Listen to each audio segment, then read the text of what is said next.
So defining limits using limit notation. Now, in the previous video, we saw the idea of limits or the concept of limit. Now we'll see how, like what notation we use to denote limits. So first of all, I'm going to write the notation. So you say limit of the function f of x when x is approaching to a certain value, let's say a, this is equal to L. Now this is read as the limit of f of x as x approaches a equals L. As simple as that. Okay. Now this means that we are making the values of f of x here, making the values of f of x arbitrarily close to L. Okay. Very close to L. Okay, as close as we can, okay, by taking the values of x to be sufficiently close to a. Okay, now a can be any number. Okay, so you don't have to take x exactly equal to a, but it will be very close to a. Either it will be either less than a or greater than a, but very close to a. Okay.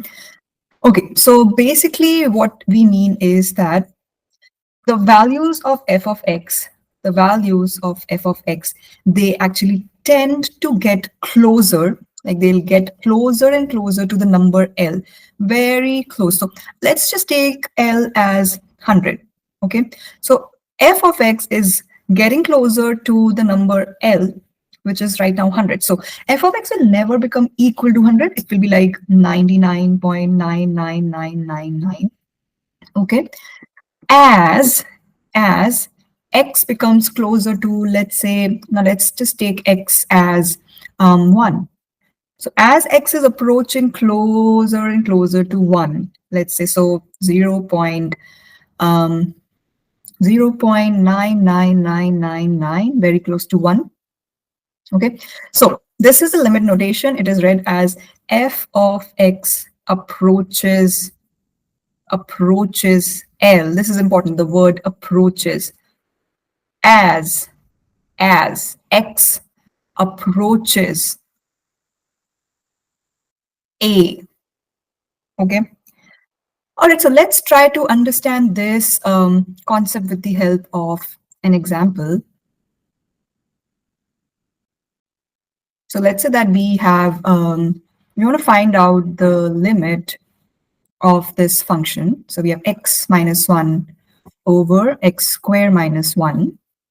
And we want to evaluate this limit when x approaches 1. Okay.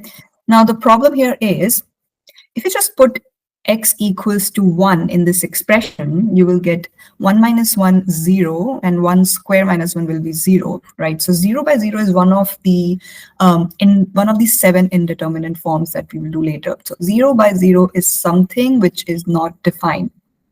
Okay. Okay. So we cannot evaluate this expression by just taking x equals to 1.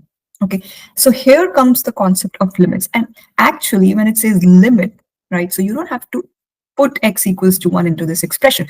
We have to take the values of x which are very close to 1. Okay, so let's do this. So I'm gonna take some values of x, okay, which are very close to 1.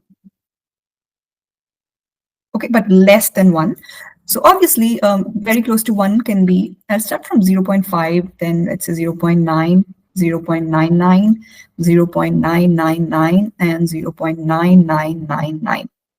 Okay, and then I'll take the values of x, again, very close to 1, but this time greater than 1. Okay, so let's take 1.5, 1.1, 1.01, 1.001, 1.0001, and at these values, I will evaluate f of x. So let's say that this expression is f of x. Okay, so you can use your calculator to evaluate f of x at all these x values. Okay, so we get these values for f of x. 0.502513, 0.500250, 0.500025. And when we have 1.5 and 1.1 and so on, then we are getting 0.4, 0.476190, 0.497512, 0.499750, 0.499975. Okay. Okay. So now from these two sets of tables, you can clearly see that in the first table, again, the first table, as the values of x are approaching 1, the values of f of x are approaching to 0.5. And same thing is happening in the second table. As the values of x are approaching to 1, the values of f of x are approaching to 0.5. And the difference in these two tables is that in the first table, we are approaching to 1 from the left side. Okay, so we denote this by putting a small minus sign on top of 1. This just means that we are approaching 1 from the left side. That means from the numbers which are less than 1.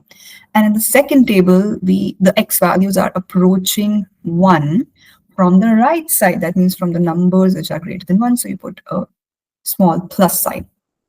Okay. Again, I never took x equals to 1, right? I took numbers which are very close to 1. Okay, so on the basis of this table, we can say that f of x will approach to 0.5. Okay, so value of f of x will approach to 0.5 as x approaches to 1. And this is the limit notation, and I hope you understood the idea of limits slightly better now. And in the next upcoming videos, we will see some techniques to find out the limits.